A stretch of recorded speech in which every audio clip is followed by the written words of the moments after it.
This episode of Dat Game is brought to you by Audible.com. For a free 30-day trial, head on over to audible.com/Gamebreaker and get your reading on.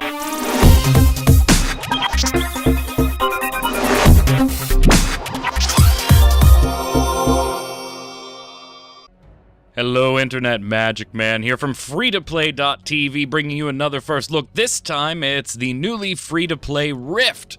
Just went free-to-play today. We're going to spend about 15 minutes in here. Right off the bat, you get to pick one of two factions, the Guardians or the Defiance. Now, this choice really doesn't have the consequence that it used to pre-Storm Legion, but if you pick anything but Defiant, you're doing it wrong. In character creation, you'll have a number of classes to choose from, the Bommy, the Eth, and the Kalari on the Defiant side, and no gender locking here. So you're going to be able to do female, male, really doesn't matter. You'll pick your basic model. You will get to customize this in just a second, but each race does have its own passive abilities. Now, male-female doesn't play into the abilities, the racial abilities, but the actual races themselves do. So it doesn't matter the gender. Preview some high-end gear here. Pretty sure that's the warrior gear. We'll double-check that in just a second. By default, I think it shows you the warrior gear.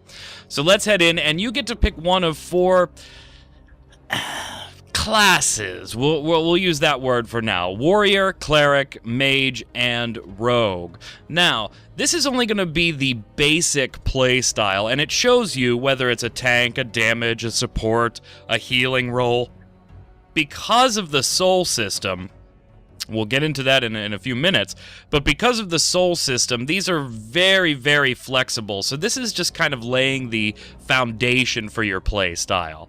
If you like the spell casting, range type stuff, then a mage is generally going to be the way to go, but that doesn't even then lock you into being range damage. We'll talk more about the souls later and how you can customize that. Let's go with the rogue. And we get to pick a basic outline for how we're going to play this. Is it going to be a huntsman, a shadow stalker? Some of these are going to be limited depending on if you've made purchases in the free-to-play shop, cash shop, things like that. Like right here you see I can't pick the flame trooper. I've got to pay for that to unlock it. But get a little snippet of what you like to play over there on the right. Make a selection. Again, pick things that you generally like here, because you're going to get a chance to make it a lot more detailed later. All the customization for the face that you would want is here. You can change the shape of the head, you can change the different patterns on your faces, depending on your race. All of the eyes, up and down and angled and big, and nose and mouth and ears. You have that full customization with your hair and your markings as well. The body is a bit limited. You're really only picking the skin color and the height, so focus on what you want the face to look like, and the sliders do a fair amount there. But the body itself is going to be pretty standard, except for how tall your character is and what the actual skin color of your character is going to be. And we're going to get a name in here and get going. This kind of looks like a pirate right now. Pirate that's clashing very badly. None of this stuff matches. All right, so let's get Magic Man in here. Of course, this is, yeah, that's taken. So we'll add the K and the N. And perfect. Now, coming out as a subscription-based game a number of years ago, Rift does follow a number of traditional MMORPG tropes for the time that it came out. It is tab target, you do have your hotbar abilities, your right mouse button is used to initiate your attacks, to pick up items, to interact with NPCs, things like that.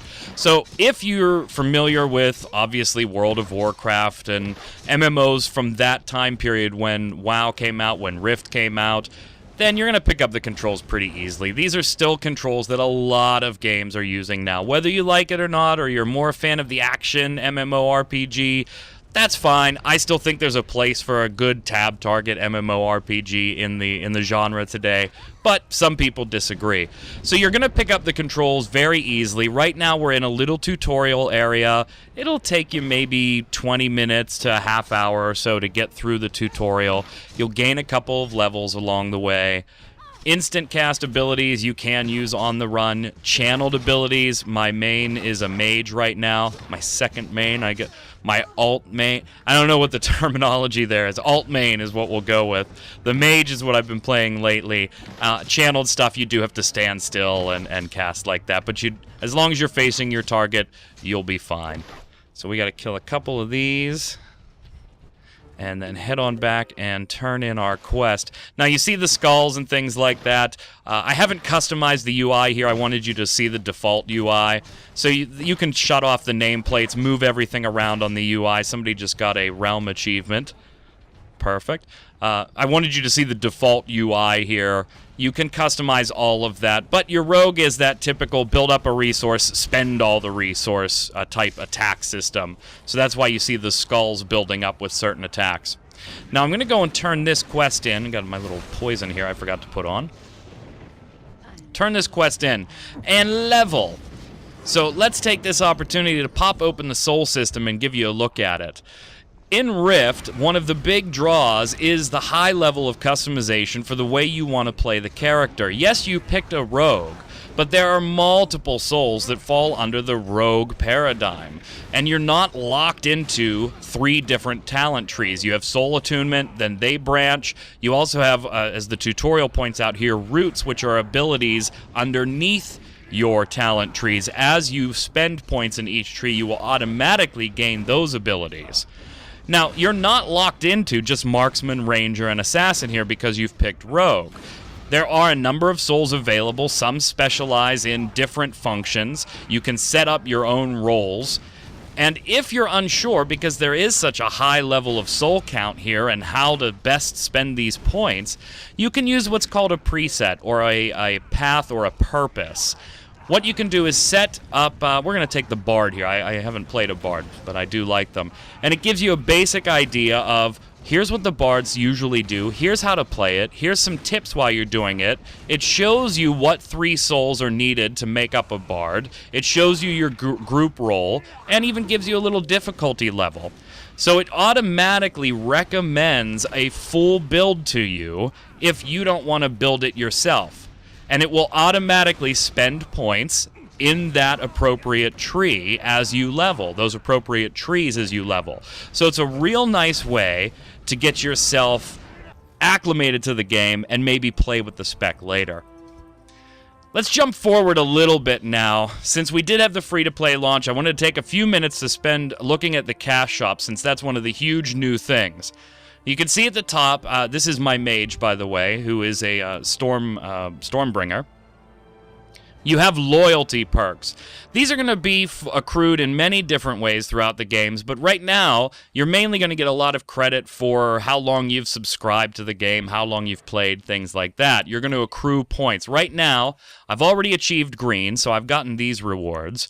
And I am almost a little over halfway to blue, so I'll pick up those rewards. And there's multiple levels, purple, orange, and red. So as I play the game more and more, if I opt to keep my subscription, things like that are going to help my loyalty and give me some free goodies along the way.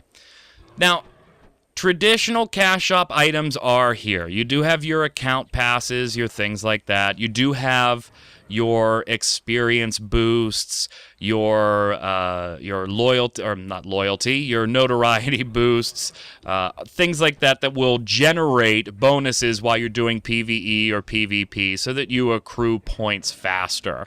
All of those typical things are here in the cash shop. So not a big surprise there. You can buy gems and be able to pick up just about anything you want here.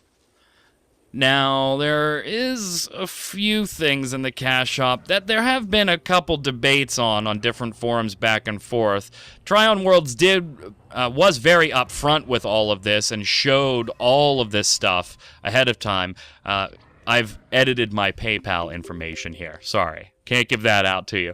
But this is where you could buy your credits and put them into the cash shop here. Rex is available there. You see it on the far right as well. Rex is the exchange currency that you can give to people or trade to people or sell to people as well that don't want to spend cash in the game.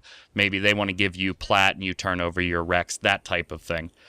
Here's where the big sticking point for a lot of people came. It's with the equipment being in the cash shop.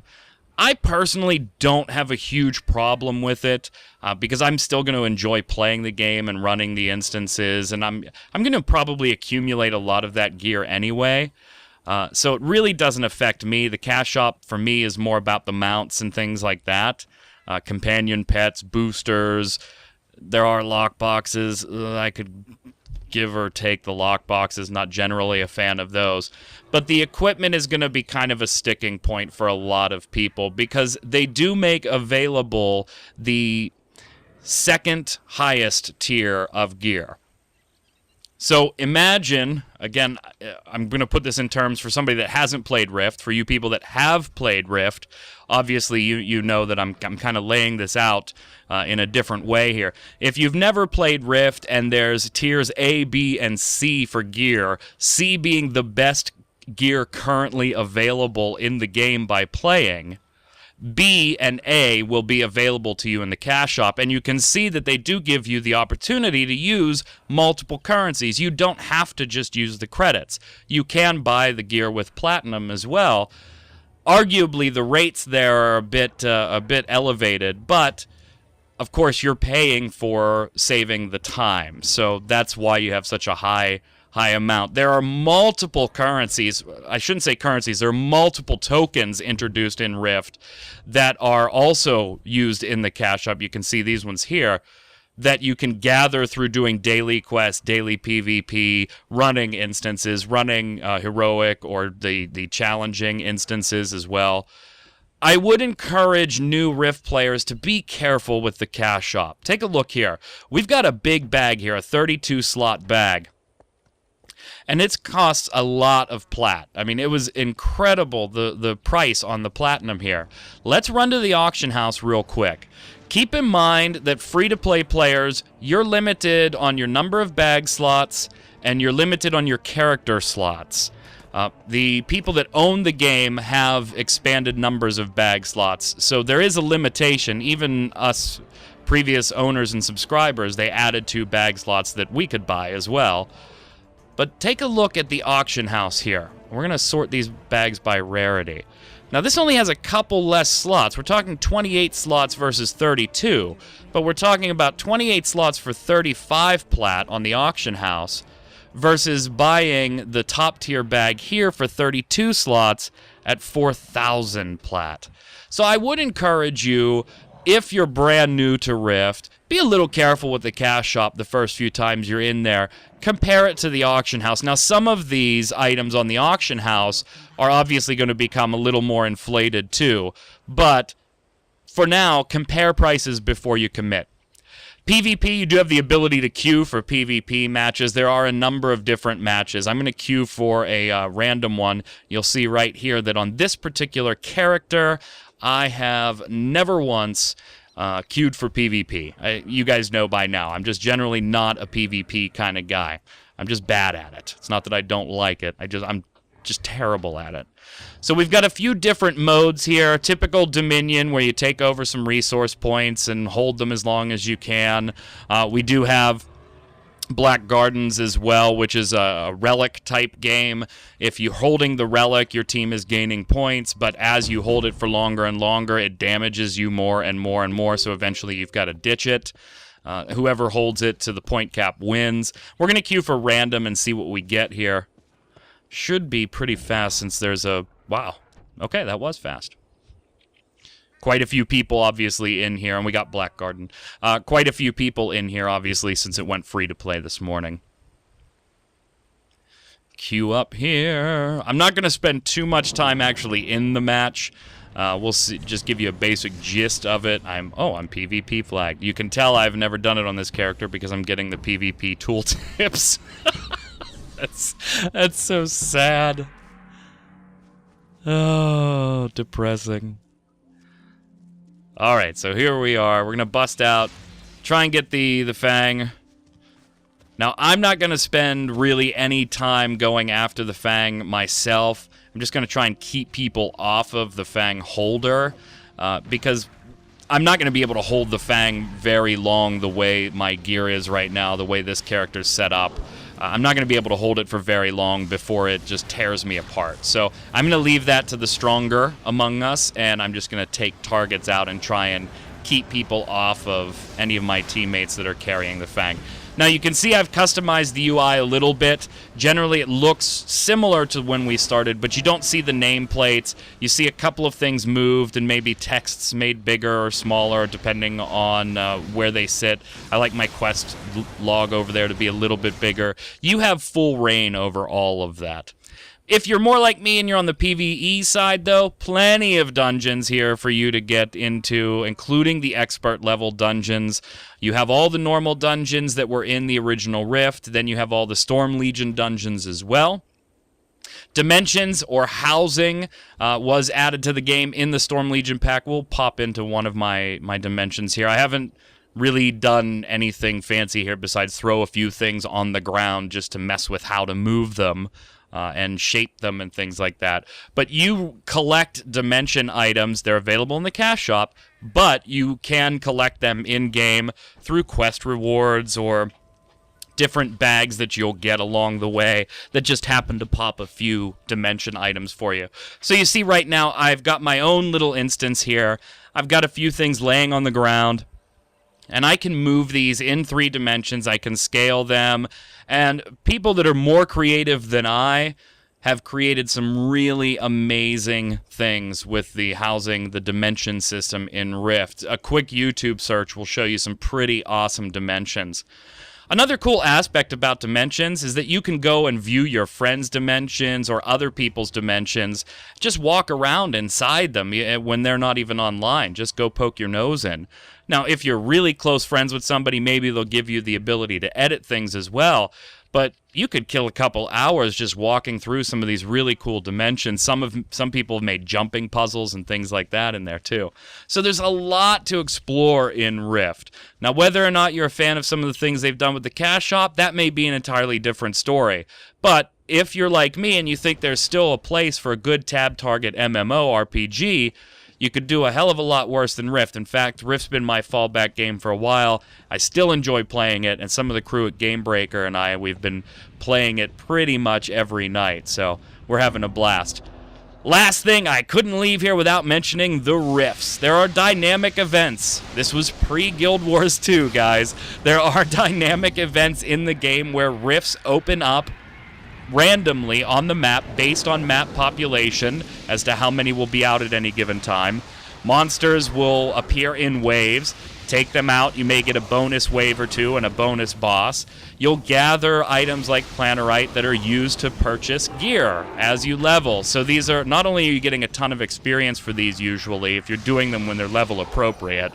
I'm level, 33 here, beating up on a rift I have no right beating up on. But you do get a fair amount of experience for doing these. There are also zone events where huge waves of enemies and legions and different fighting forces will all flow onto the map at the same time at different times. So you'll have a lot of fun doing those types of things as well. Everybody on the map tends to take part in those. I could level sync here, and that's a really cool feature in this game that's got a mentoring system. You're seeing a lot more of that in MMOs nowadays. But you can actually mentor your level down. If I wanted to run around here and be level appropriate for these rifts, I could drop myself to level 11 and do that. So, if you want to check out Rift, it is now free to play. Until next time, gang, this is Magic Man saying stay safe, and we'll see you out on the servers.